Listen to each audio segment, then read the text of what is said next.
สบายดีมื้อนี้มาเลาะเดินถาดหลวงเนาะตอนนั้นคืออันนี้ทางเขาเจ้ามาแลนออกกำลังกายอันนี้รัฐสภา เดินถาดหลวงนี่แถวปลากับมืดแน่น้อยนึง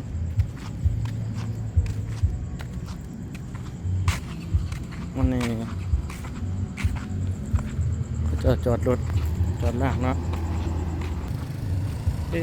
กะมืดแน่นอนนะ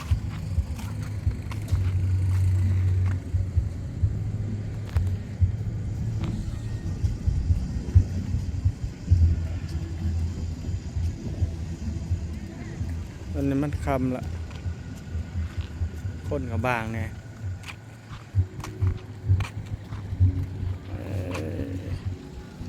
ลายอยู่ได้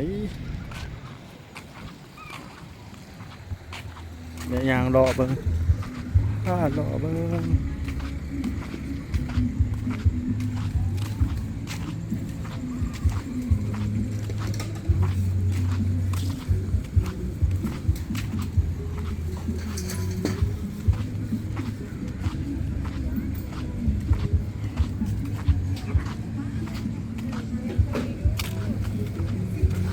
ค้าขายเครื่องขายของมาเก็บหาน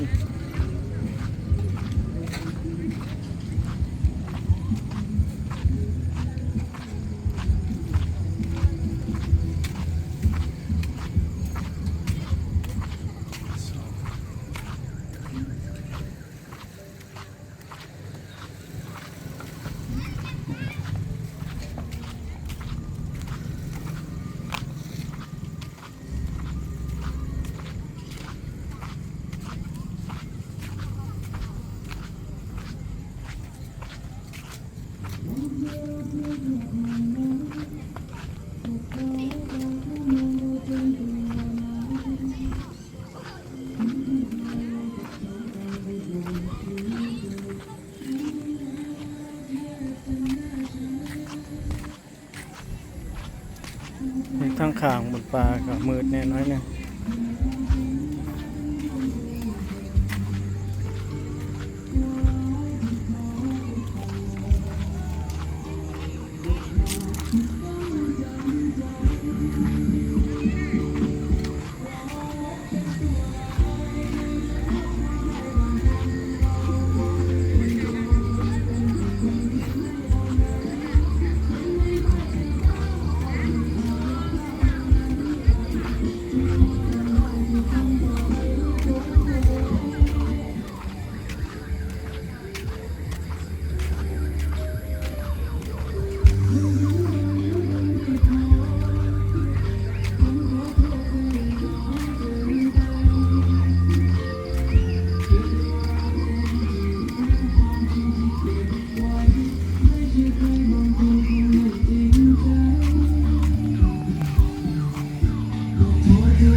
งามอยู่ได้เนาะพี่น้องเนาะ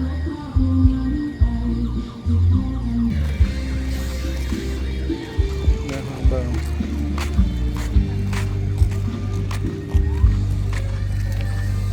มาเบิ่งมุมนี้ก่อน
เบื้องนั้นเป็นเบื้องสุดเนาะบอนเจ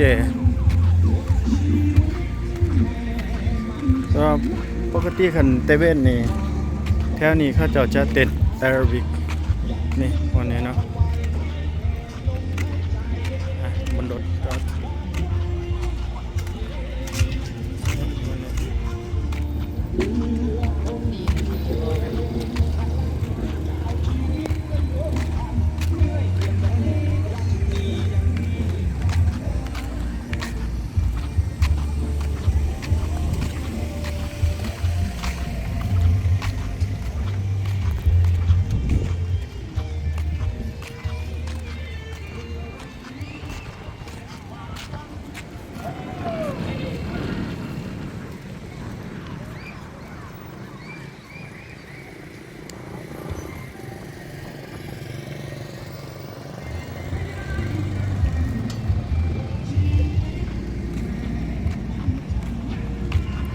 โอเคก็จบประมาณนี้เนาะ